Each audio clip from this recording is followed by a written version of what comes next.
পরিশ্রম করার বয়সে যদি আরাম করো, তাহলে আরাম করার বয়সে পরিশ্রম করতে হবে।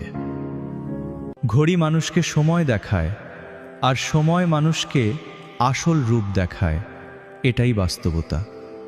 অপেক্ষা অবশ্যই করা উচিত, তবে মানুষের জন্য না, ভালো সময়ের জন্য।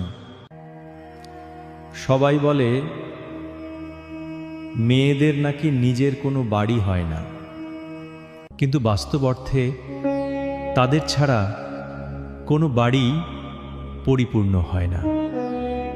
যে আপনাকে হিংসা করে তাকে ঘৃণা করবেন না, ঘৃণা করবেন না, কারণ সে এমন একজন ব্যক্তি যে স্বীকার করে যে আপনি তার থেকেও ভালো। কথাগুলো সত্য মনে হলে শেয়ার করে দিন প্রিয়জনকে, কমেন্টে লিখুন রাধে রাধে।